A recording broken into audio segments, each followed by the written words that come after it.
दारू पाजायची, त्यांना शॉर्टकट मध्ये ये असं सांगायचं, दारू पाजायची, त्यांच्यावर स्विमिंग पूलमध्ये त्यांना ढकलायचं, त्यांचे व्हिडिओ काढायचे, नंतर त्यांना ब्लॅकमेल करायचं. अशा पद्धतीने तो टीम आउटिंगचे प्रयत्न करतो.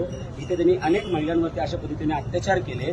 8 जूनला सुद्धा अशा पद्धतीची पार्टी गिरोवनला झाली, ज्याची माहिती आम्ही पोलिसांना त्याच वेळी दिली होती की तिथे 25 महिला स्टाफ आणि काही एक स्टुडंट आणि हा सूरज शर्मा आणि त्याचे काही मॅनेजमेंटचे लोक अशा पद्धतीने पार्टी केली. त्या पार्टीला आमच्या महिला भगिनींनी, जी पीडित आहे, तिने त्या ठिकाणी यायला नकार दिला, म्हणून तिला लागलीच तोंडावरती बोलून कामावर काढून टाकलं. तिने महाराष्ट्र नवनिर्माण सेनेकडे तक्रार केली. ही तक्रार केली असता आमचे राम भाऊ बोरकर असतील, प्रशांतजी कोंडे आणि आमच्या शहराचे सगळे इतर वरिष्ठ पदाधिकारी म्हणून आम्ही त्या ठिकाणी पोलीस स्टेशनला जाऊन पोलीस स्टेशनमध्ये 6 तास थांबून आम्ही गुन्हा दाखल करून घेतला. त्या ठिकाणी विनयभंगाचा गुन्हा त्या सूरज शर्मावर दाखल झालाय. आजपर्यंत त्या सूरज शर्माला यांनी अटक केली नाहीये, प्लस त्याला पाठीशी घालण्यात येते. त्याला पोलीस चौकीमध्ये जाऊन भारतीय जनता पक्षाचा एक स्थानिक नेता, ज्यांनी आमदारकी लढवली, आणि त्याचे गुंड आणि आज स्वतः सूरज शर्मा त्याची बायको, ती जाऊन त्या मुलीवरती दबाव टाकते. तिला म्हणते तू माघार घे तक्रार.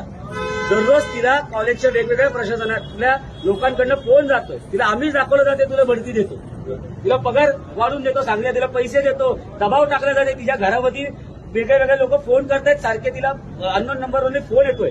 आज तिची मानसिक परिस्थिती खूप गंभीर आहे. ही आमची मराठी तरुणी आहे आणि हा परप्रांतीय झारखंडचा सूरज शर्मा जर अशा पद्धतीने आमच्या मराठी भगिनीवरती अत्याचार करतोय, महाराष्ट्राच्या पुण्यासारख्या सांस्कृतिक राजधानीत जर आमच्या मराठी भगिनी सुरक्षित नसतील तर काय करायचंय? आणि भाजपची ही जी काही मंडळी आहे, ते देवेंद्र फडणवीस साहेब, गृहमंत्री साहेब याच्यामध्ये लक्ष घालतील का? ते परप्रांतीयाच्या बाजूने का माझ्या मराठी तरुणीच्या बाजूने? आज गुन्हा नोंद व्हायला इतका वेळ लागतोय. गुन्हा नोंद करताना त्या मुलीला हाकलून देण्यात आलं. आज 5-5 दिवस त्याला अटक नाही, त्याला बोलवलं नाही. याच इन्स्टिट्यूटमध्ये काल तो सूरज शर्मा हजर होता. आम्हाला पोलिसांकडनं मदतीची अपेक्षा आहे.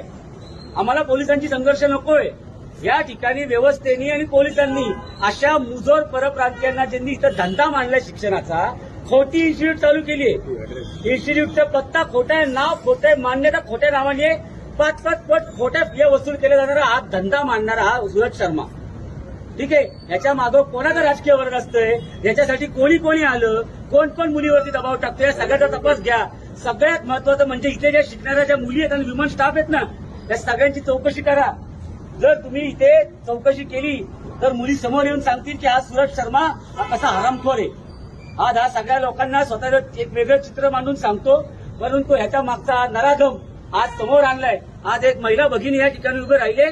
माझी विनंती आहे सर्वांना, एक भाऊ म्हणून, एक महाराष्ट्रातील एक नागरिक म्हणून, एक मराठी भगिनीच्या मागे आपण उभं राहिलं पाहिजे.